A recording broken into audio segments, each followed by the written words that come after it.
හරි ළමයි. හරි. අපි ඊළඟ පටන් ගන්න තියෙන පාඩම මොකක්ද 11 වෙනි පාඩම. හරි ඊළඟ පාඩේ මාතෘකාව. ඊළඟ පාඩේ මාතෘකාව ඝනත්වය.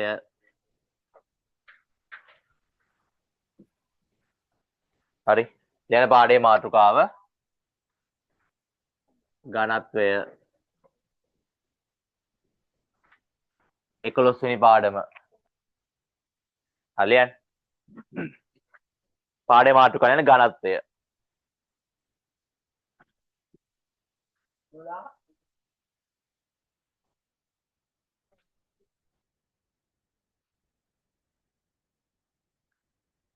ඊළඟ පාඩේ මාතෘකාව ඝනත්වය.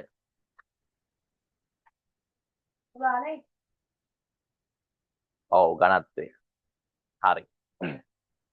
මොකද්ද මේ ඝනත්වය කියන්නේ? හරි දැන් හිතන්න ඔයා මෙහෙම. හරි. අපි ජල වීදුරුවක තියෙන ජලයේ ප්‍රමාණය බලනවා. හරි.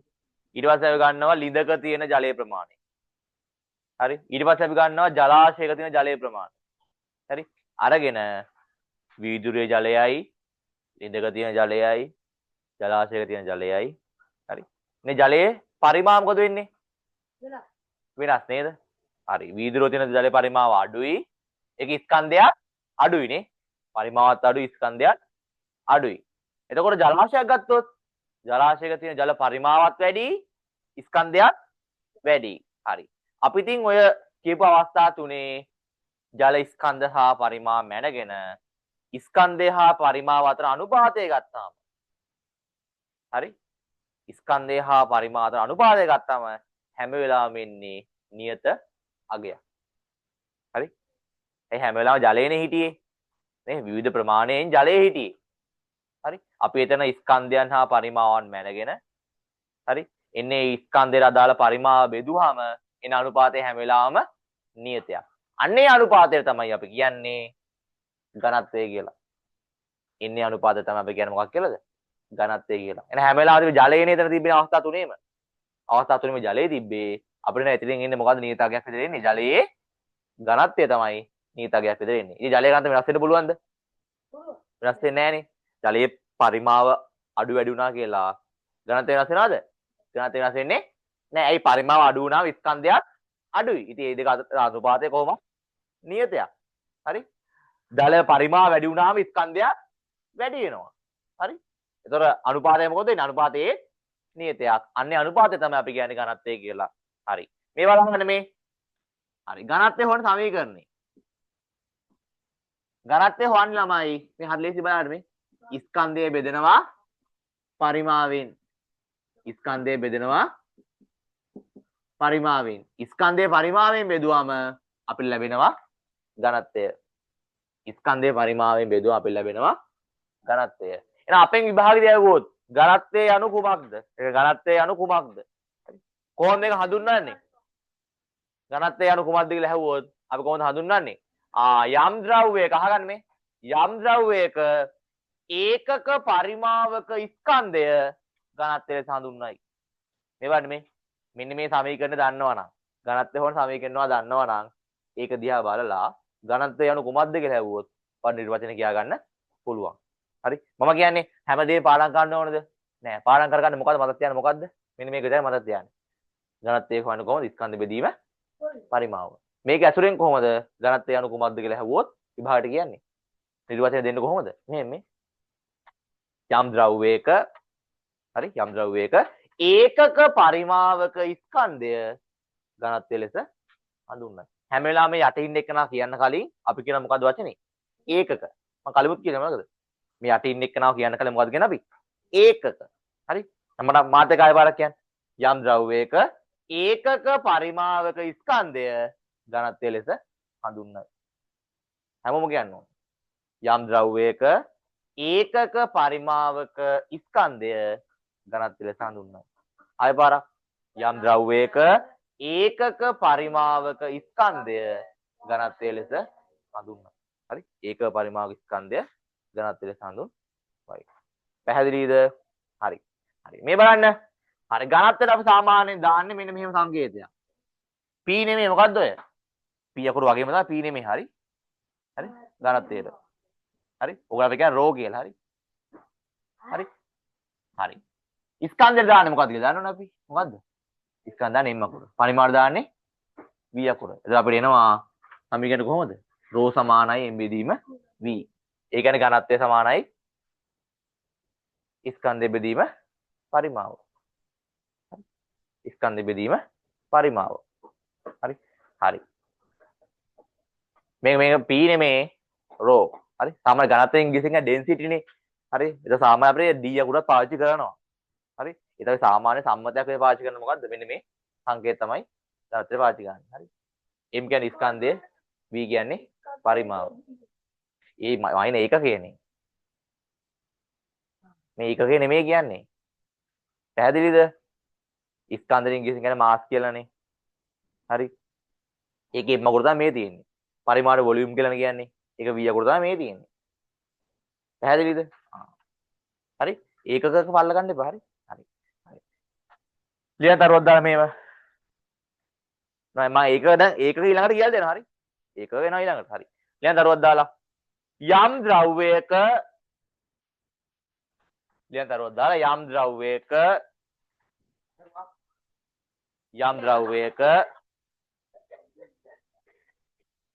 ද්‍රව්‍යයක ඒකක පරිමාවක ස්කන්ධය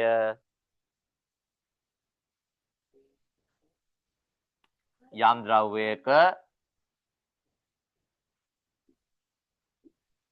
ඒකක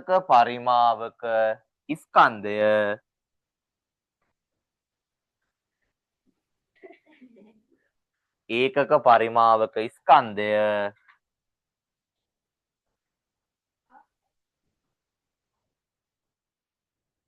එම ද්‍රව්‍යයේ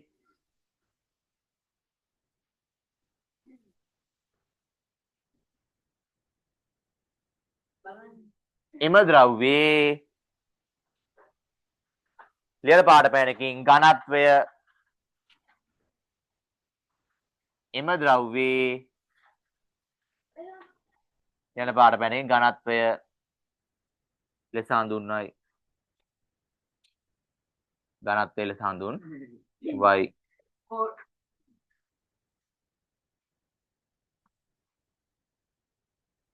ඝනත්වය ලෙස හඳුන්වයි.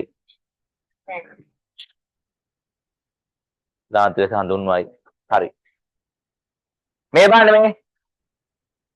හරි. ඝනත්වය ඒක ගන්න විදිය.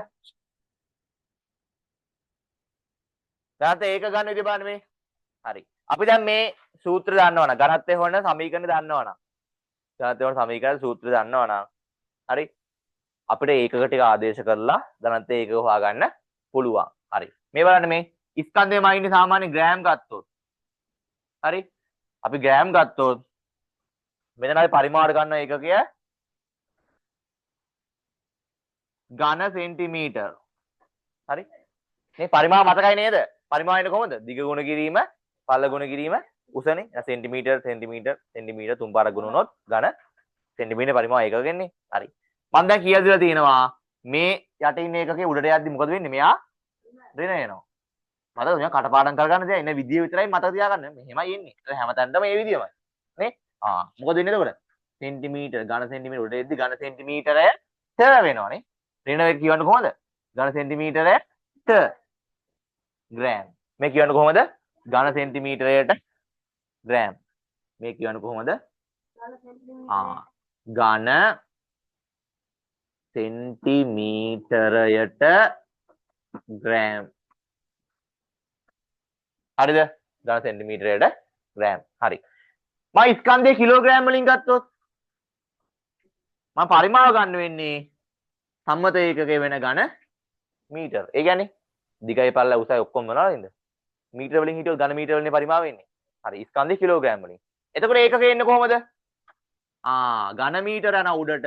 එතකොට යාට යනවා ඍණ 3 කියලා. මෙතන ඉන්නවා කිලෝග්‍රෑම්. කොහොමද ඒකකේ එන්නේ? ඝන මීටරයට කිලෝග්‍රෑම්. ඍණ ආපු ගමන් කොහොමද කියවන්නේ? ට දානවනේ. ඝන මීටරයට කිලෝග්‍රෑම්. ඝනත්වයමයින අන්තර්ජාතික සම්මත ඒකකය. නැත්නම් SI ඒකකය. මොකද්ද? ඝන මීටරයට කිලෝග්‍රෑම්. සම්මත ඒකකය තමයි ඝන මීටරයට කිලෝග්‍රෑම්. ඒක දෙකක් ඉන්නවා. හැබැයි ඝනත්වය ඒක දෙකක් ඉන්නවා. හැබැයි අපි ඝනත්වයේ මයින්න පාවිච්චි කරන සම්මත ඒකකය වෙන්නේ මෙන්න මෙයා. ඝන මීටරයට කිලෝග්‍රෑම් කියන ඒකකය. හරි? අපි සම්මත ඒකකය ගන්න ඝන මීටරයට කිලෝග්‍රෑම්. ඒක ස්කන්ධය ගන්න කිලෝග්‍රෑම් වලින් පරිමාව ගන්න ඝන මීටර් වලින්. හරි. මේක ලියා ගන්න. මුලින් මේ දෙක ලියන්න. පල්ලෙහා මේ ටික ලියා ගන්න. හරි. මේකේ රෝ කියන්නේ ඝනත්වය.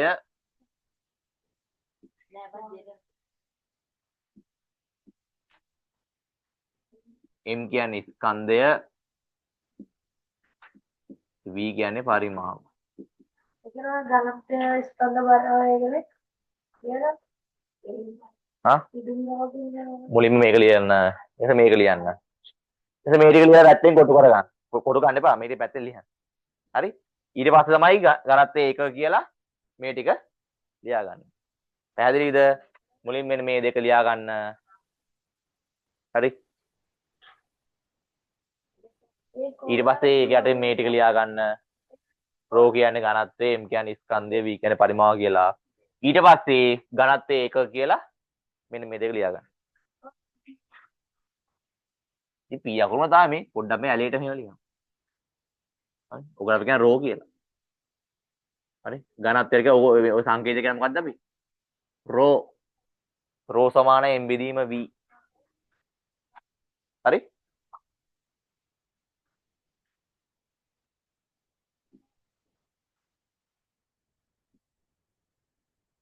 හරි දැන් මේක නම් ගණන් හදන්න එහෙම තියෙන්නේ.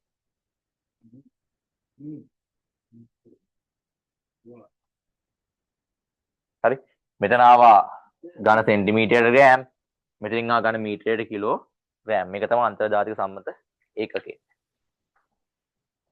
හරි මට කියන්න ස්කන්ධය වයින් සම්මත ඒකකය කවුද? SI ඒකකය ග්‍රෑම්ද කිලෝග්‍රෑම්ද? ග්‍රෑම්ද කිලෝග්‍රෑම්ද? කිලෝග්‍රෑම්. ස්කන්ධෙම සම්මත ඒකකය කවුද? කිලෝග්‍රෑම්. ඒ පරිමාවයින් සම්මත ඒකකයත් ඒ SI ඒකකයත් කවුද? ඝන සෙන්ටිමීටර නෙමෙයි කවුද? ඝන මීටර්. ඒ SI ඒකක දෙක සම්මත ඒකක දෙක බෙදුවම තමයි ඝනත්වයේ සම්මත ඒකකය එන්නේ. හරි. නේ හැමතැනම ඒකක කීපයක් හිටියට නේ. ඒකක කීපයක් හිටියට හරි. දැන් ස්කන්ධෙමයි ඒකක කීපයක් ඉන්නවනේ. ග්‍රෑම් ඉන්නවා, කිලෝග්‍රෑම් ඉන්නවා, මිලිග්‍රෑම් ඉන්නවනේ. සම්මත ඒකක වෙන්නේ කවුද? කිලෝග්‍රෑම්. හරි. අනික මතක තියාගන්න ඕනේ. හරි. ඉක්මන් කළා ඉඳගන්න. මේ ලියා ගන්න මේ ටික. පළවෙනි එක අතර මේ කොටුව ගහ ගන්න. මේක සිමෙන්ට්. හරි. ඔව්. මේ දෙක ලියාගත්තා පස්සේ මේ ටික ලියා ගන්නවා. ඊට පස්සේ තමයි ඝනත්වය ඒක කියලා මේ යට තියෙන දෙක ලියා ගන්නවා. ඉක්මන් කරා. හරි. එතකොට මතක තියාගන්න ඕනේ. හරි. ඝනත්වය හොයන සමීකරණ කොහොමද වන්නේ? ඝනත්වය සමානයි ස්කන්ධය බෙදීම පරිමාව. ඝනත්වය සමානයි ස්කන්ධය බෙදීම පරිමාව. හරි. ඔන්න ඔය සමීකරණය මතක තියෙනවා නම්. හරි. ඝනත්වය අනු කුමක්ද කියන ඇහුවොත් ප්‍රශ්න උත්තරේ දෙන්න පුළුවන්. හරි. ඝනත්වය අනු කුමක්ද කියලා ඇහුවම විභාගෙට අපිට මේ ප්‍රශ්න උත්තර දෙන්න පුළුවන්. හරි. දැන් මට කියන්නේ මොකක්ද ඝනත්වය කියන්නේ? මට දැන් ටිකකට කලින් කියලා දුන්නා කොහොමද ඝනත්වයේ අනු කුමක්ද ඇහුවොත් කියන්නේ? යම් ද්‍රව්‍යයක ඒකක පරිමාවක ස්කන්ධය ඝනත්වය ලෙස හඳුන්වයි. නේ? හරියටි පල්ලෙහා ඉන්න එක නා කියන්න කලින් කියන මොකද්ද? ඒකක කියන වචනේ. ඒකක පරිමාවක ස්කන්ධය ඝනත්වය ලෙස හඳුන්වයි. හරි. හරි ඕක අපිට විද්‍යාවේදී සමීකරණයක් හම්බෙන සූත්‍රයක් හම්බෙන හැමදාම දාන්න පුළුවන්. හරි. හරි ඉක්මන් ගලට ලියා ගන්න.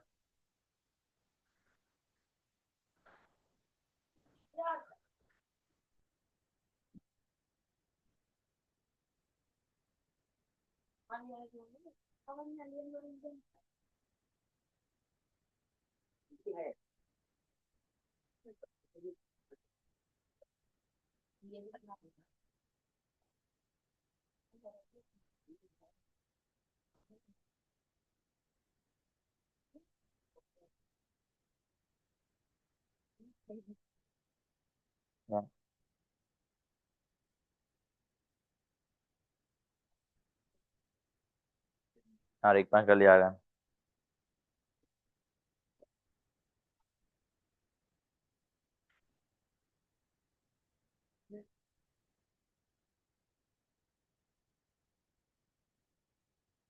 හරි. ඔන්ලයින් එක ළමයිට මොකක් හරි ගැටලුවක් ප්‍රශ්නයක් තියෙනවා නම් හරි මයික් ඔන් කරලා අහන්න පුළුවන්. හරි නැත්නම් මැසේජ් එකක් දාන්න පුළුවන් chat එකට හරි.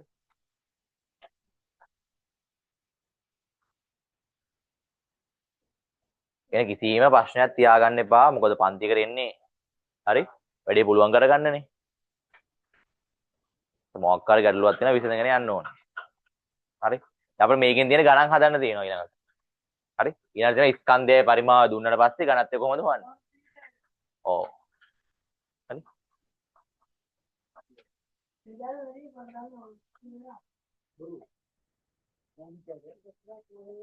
හරිද?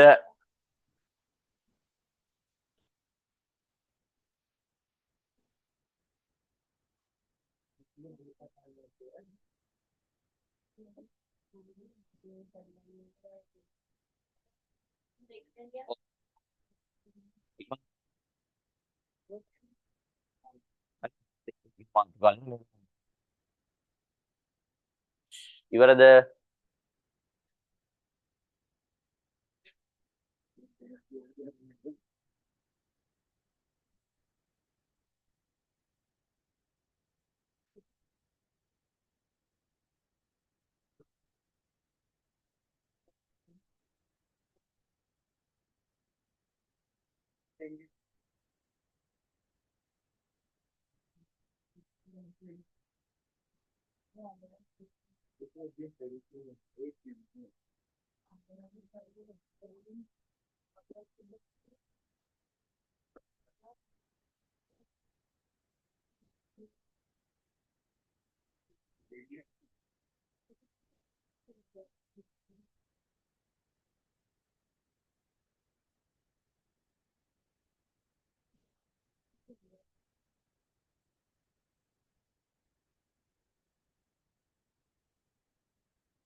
හරි. ලියමු නේද?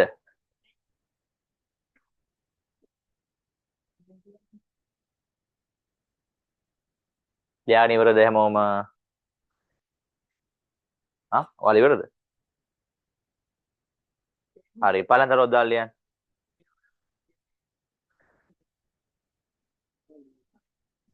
පළඳරොත් දාලා ලියන්න. ඝනත්වය මනින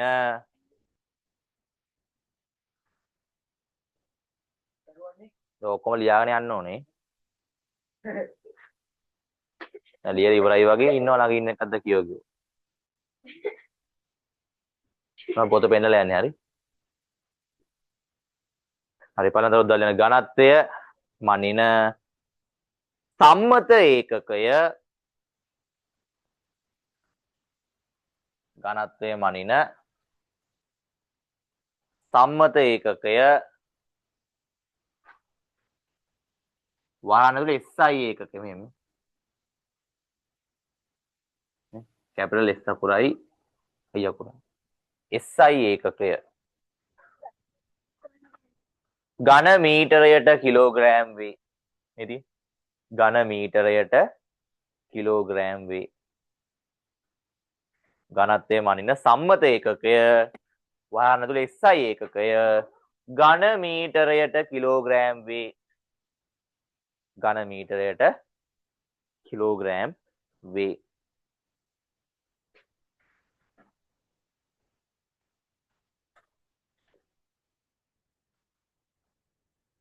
ඊළඟ තරුව විවිධ ජල පරිමාගෙන විවිධ ජල පරිමාගෙන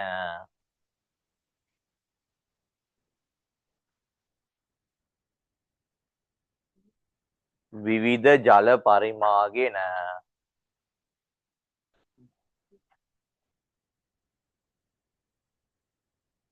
ඒවායේ ස්කන්ධ මැන විවිධ ජල පරිමාගෙන ඒවායේ ස්කන්ධ මැන ඒවායේ ස්කන්ධ මැන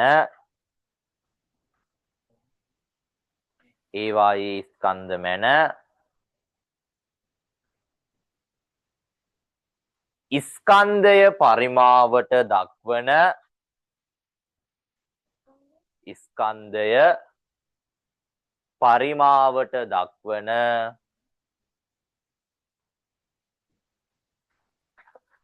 ස්කන්ධය පරිමාවට දක්වන අනුපාතය ගත් විට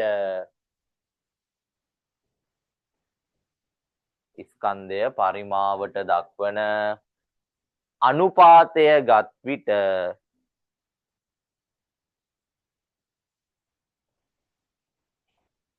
එය නියත අගයකි. එය නියත අගයක් වේ. හරියම එය නියත අගයක් වේ. එය නියත අගයක් වේ. එම නියත අගය ඒකටම ලියන්න එම නියත අගය එම නියත අගය ජලයේ ඝනත්වය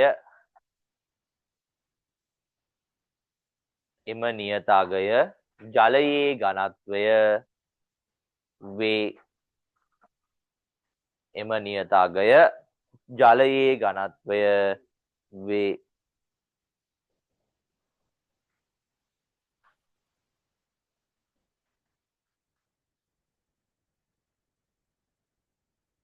හරි. එම්ස කියන ජලයේ ඝනත්වය ගත්තම ජලයේ ඝනත්වය එකම අගයක් තියෙනවා. හරි. මම වෙන ද්‍රවයක් ගත්තොත් මම පෙට්‍රල් ගත්තොත් මම භූමි තෙල් ගත්තොත් මම පොල් තෙල් ගත්තොත් ඝනත්වය මොකද වෙන්නේ? සමාන වෙනවද වෙනස් වෙනවද? ද්‍රවය වෙනස් වෙද්දී ඝනත්වය මොකද වෙන්නේ? ඝනත්වය වෙනස් වෙනවා. එක එක ද්‍රවයන් ඝනත්වය වෙනස්. දැන් අපි දන්නවා නේ ජලයේ මතට පොල් තෙල් දැම්ම මොකද වෙන්නේ? පොල් තෙල් උඩ දින්නේ පල්ලයට යනවා. පොල් උඩ පාවෙනවා නේ. ඇයි හේතුව? ජලයට වඩා පොල් තෙල් ඝනත්වය අඩුයි. අඩු වුණාම තමයි උඩ පාවෙන්නේ. ඝනත්වය වැඩි නම් මොකද වෙන්නේ? යනවා පල්ලයට. හරි. එහෙනම් විවිධ ද්‍රවවල නේ එක එක ද්‍රව වලට එක එක ඝනත්ව තියෙනවා. හරි. ඝනත්වය එකිනෙකට වෙනස්. ඒතකොට මේ ද්‍රව වලට විතරක් නෙමෙයි. ද්‍රව වලට විතරක් නෙමෙයි ඝන වලටත් මේ කතාව අදාළයි. හරි. ඝනත්වය. හරි. එන පල්ලෙන් තරුවක් දාලා. පල්ලෙන් වෙනම තරුවක් දාලා යන්න.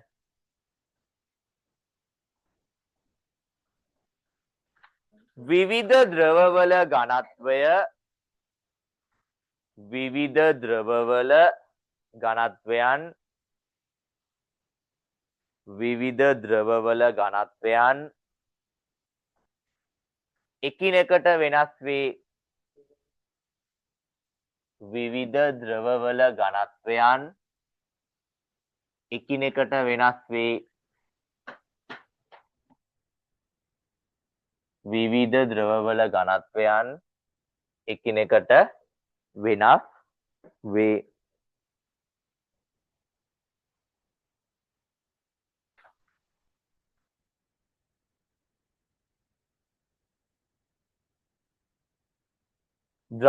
ද්‍රව්‍ය එකිනෙක වෙන් කර හඳුනා ගැනීමට ඒකම ලියන්න. ද්‍රව්‍ය වෙන් කර හඳුනා ගැනීමට ද්‍රව්‍ය වෙන් කර හඳුනා ගැනීමට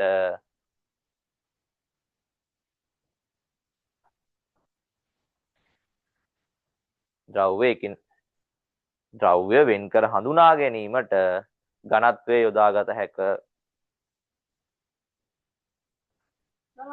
ඝනත්වය යොදාගත හැක.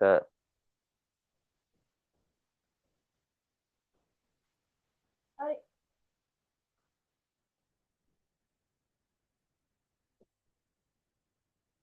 මෙය ඒකම ලියන්න මෙය ද්‍රව මෙන්ම මෙය ද්‍රව මෙන්ම ද්‍රව මෙන්ම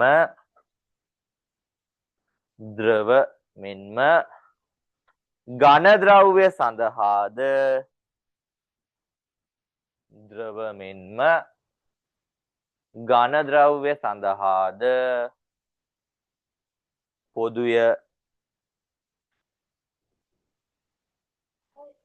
ද්‍රව මෙන්ම ඝන ද්‍රව්‍ය සඳහාද පොදුය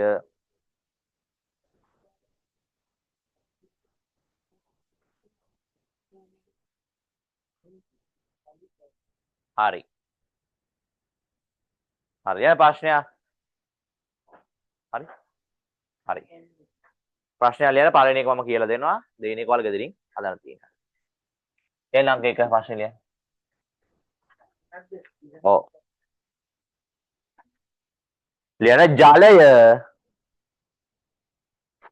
ජලය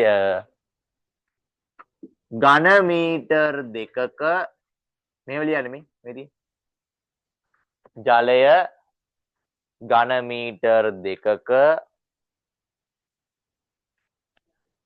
ජලය ඝන මීටර් දෙකක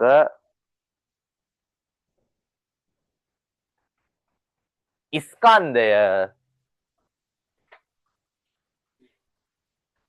කිලෝග්‍රෑම් 2000කි ජලය ඝන මීටර් දෙකක ස්කන්ධය කිලෝග්‍රෑම් 2000කි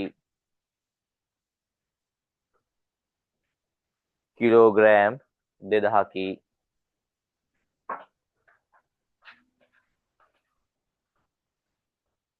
ජලයේ ඝනත්වය සොයන්න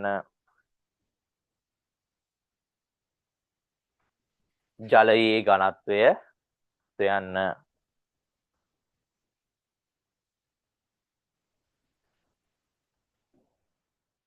ජලයේ ඝනත්වය සොයන්න හරි කොහොමද ජලයේ ඝනත්වය හොයන්නේ මේ සමීකරණේ ඝනත්වය සමාන ස්කන්ධ බෙදීම පරිමාව සමීකරණ ලිව්වා ලියලා ස්කන්ධය කීයද කිව්වේ කිලෝග්‍රෑම් 2000 කිලෝග්‍රෑම් හරි පරිමාව කීයද ඝන මීටර් 2යි යයින ඝන මීටර වලින් දැන් මොකද වෙන්නේ 2000 දෙකෙන් බෙදුවා කීයද 1000යි ඒකේ මොකද්ද ඝන මීටරයට කිලෝග්‍රෑම් ඒකේ මොකද්ද ඝන මීටරයට කිලෝග්‍රෑම් හරි එකම ස්කන්ධ 2000යි කියලා තිබ්බා හරි පරිමාව කීය 2යි කියලා තිබ්බා 2000 දෙකෙන් බෙදුවා මේක දාන්න ඕනේ නැහැ අවසානයේ එක දැම්ම නැති 2000 දෙකෙන් බෙදුවා කීයද ඝනත්වය 1000යි ජලයේ ඝනත්වය කීයද ජලයේ ඝනත්වය 1000යි හරි හරි ඒක ලියාගන්න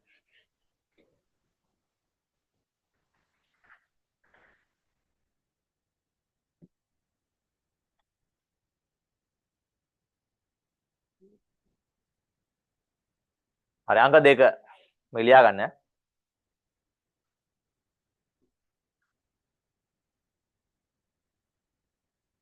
දැන් මූල් ජලය ගත්තාම වෙනස් වෙනවා හරි හරි සාමාන්‍ය ජලයේ ඝනත්වය කීයද ඝන මීටර කිලෝග්‍රෑම් 10යි හරි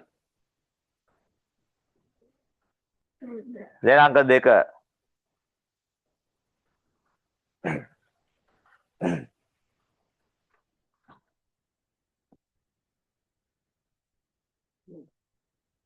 දැන් පෙට්‍රල්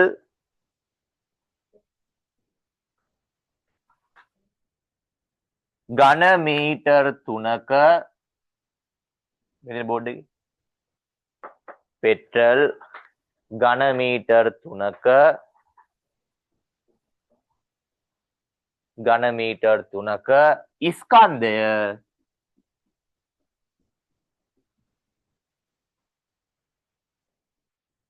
ඝන මීටර් 3ක ස්කන්ධය කිලෝග්‍රෑම් 2400කි ස්කන්ධය කිලෝග්‍රෑම් 2400කි ස්කන්ධය කිලෝග්‍රෑම් 2400කි පෙට්‍රල් වල ඝනත්වය සොයන්න පෙට්‍රල් වල ඝනත්වය සොයන්න.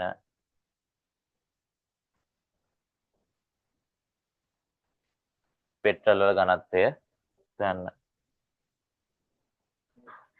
රූල් 6ක් තියන්න. තියලා ඊළඟ ප්‍රශ්නේ.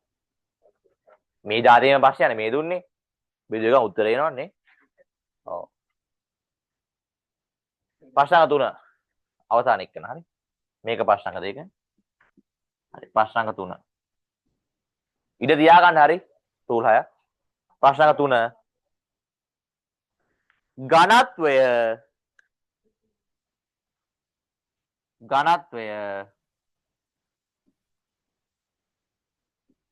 ඝන මීටරයට කිලෝග්‍රෑම් 800ක් වන ද්‍රාවණයක. මෙතන බෝඩ් එකේ ඝනත්වය ඝන මීටරයට කිලෝග්‍රෑම් 800ක්. මෙහෙම ලියන්න මේ. දන්නවනේ ඝන මීටර කිලෝග්‍රෑම් 800ක් වන ද්‍රාවණයක ඝන මීටරයට කිලෝග්‍රෑම් 800ක් වන ද්‍රාවණයක 800ක් වන ද්‍රාවණයක කිලෝග්‍රෑම් 200ක ස්කන්ධයක් ඇත.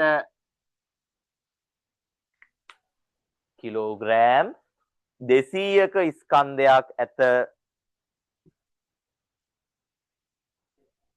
කිලෝග්‍රෑම් 200ක ස්කන්ධයක් ඇත. එහි පරිමාව කොපමණද? එහි පරිමාව කොපමණද? ඔව්. එහි පරිමාව කොපමණද? හරි. හරි. ඒතර ඔය ප්‍රශ්න දෙකට උත්තර ලියාගෙන ඉන්න ඕන ලබන සතියේ එද්දි. හරි. හරි. මේ ප්‍රශ්න දෙක කතා කරලා තමයි ඊළඟ පොතට පටන් ගන්නෙ. ඔව්. හරි. අදට පන්ති මෙතනින් ඉවර වෙනවා. හරි. මේ හොඳට පාඩම් කරගෙන තියාගන්න හරි. හරි. හරි. අදට පන්ති මෙතනින්